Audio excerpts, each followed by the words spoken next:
د وای مطلب دی ولې، لکه پښتو کې چې موږ وایو اخر ولې ته رانغلې، اخر ولې ته دا کار وکړو. نو د ولې دپاره په انګلیش کې بیا استعمالیږي why. فار ایگزامپل why did you do so؟ تا ولې داسې کار وکړو. why ولې. did you do so؟ د do مطلب دی کول، سو دغه شانتې تا ولې داسې وکړل، اخر تا ولې داسې وکړل. why did you do so؟ why didn't you come؟ ته ولې رانغلې، تا ته ویم why didn't یا did not you come. د دې سنټنس مطلب دا دی چې ته ولې رانغلې، ته واده ته ولې رانغلې، ته کویدن ته ولې رانغلې، ته سکول ته ولې رانغلې، چې کوم ځای کې تاسو استعمالوئ. who د who مطلب دی څوک مړ شو، څوک راغی، څوک لاړو، دا څوک دی، هغه څوک دی. کله چې موږ د څوک لفظ وایو په انګلیش کې بیا موږ استعمالو who. فار ایگزامپل who is he؟ هغه څوک دی. who is he؟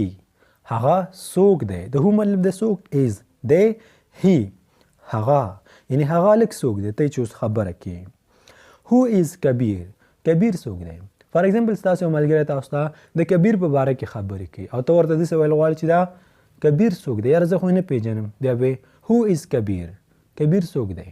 who is آصف؟ who is عاصم؟ who is شاهد؟ whose ګوره دا هم په یاد ساتئ. دلته ما ته ډېره زیاته توجه راکړي، لږ رانږدې شئ. که چېرته همدغه who راغی apostrophe ورسره، apostrophe دې ته ویل کېږي، تاسو ته ښکاري په دې غشي باندې ول زه اشاره کوم، دې ته ویل کېږي apostrophe. دا راغی او اس ورسره، نو د دې هم دغه مطلب دی څوک، یعنی څوک دی. یا به تاسو لیکئ who is یا به لیکئ whose، یعنی whose چې کوم دی د دې شارټ فارم دی، لکه څنګه چې موږ I am هم وایو او am هم وایو. نو am چې کوم دی د I am شارټ فارم دی او whose چې کوم دی د who is شارټ فارم دی. همدغه مطلب دی څوک. لکه who's that؟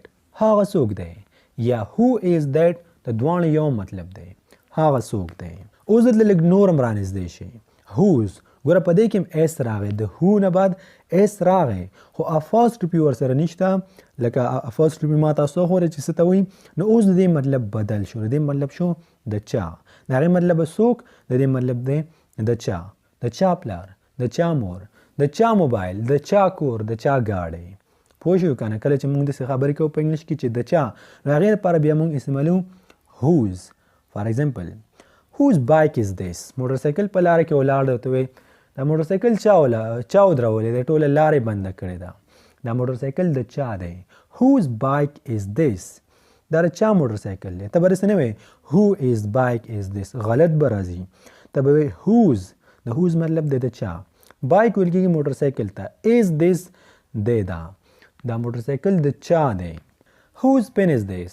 په کلاس کې ناستې، په بل ځای کې ناستې، پین در اوچت کړو چې دا پین د چا دی، نو ته به وایې whose، د whose مطلب دی د چا.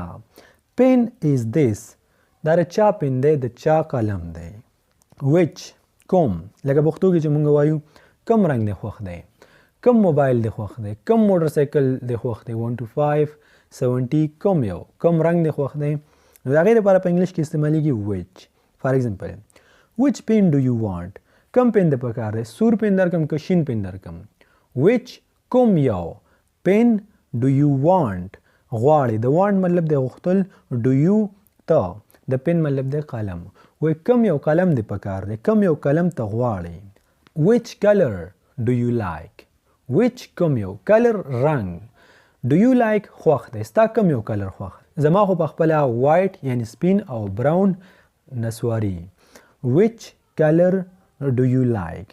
کلر ګوره د کلر مطلب دی رنګ، خو دا COLOR دا امریکن سپیلنګ دی. که چېرته COLOUR شي نو دا برټش سپیلنګ دی. دواړه سپیلنګونه صحیح راځي، چې کوم ستاسو خوښ وي هغه تاسو لیکلی شئ.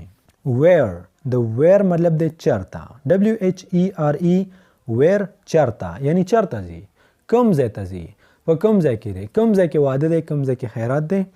فار ایگزامپل where is عاصم؟ عاصم چرته دی. where چرته، is دی، عاصم یعنی عاصم په کوم ځای کې دی. where is عاصم؟ where are you going؟ یو ملګری دی په لار روان دی، ورته چرته روان یې لیکه where are you going؟ چرته روان یې، کوم خوا ځي. whom د whom دوه معنی کېدلی شي، چاته یا چاسره. لکه چاته دې ورکو، چا سره ځي، هغوی چا سره رالل، هغوی چاته وویل. نو د هوم دوه معنی کېدلی شي، چاته یا چا سره. فار ایگزامپل whom did you ask؟ د چا نه دې پوښتنه کړې. whom did you ask یعنی تا د چا نه پوښتنه وکړه یا تا د چا نه پوښتنه کړې چې دا کار داسې کې. whom did you give؟ چاته دې ورکو.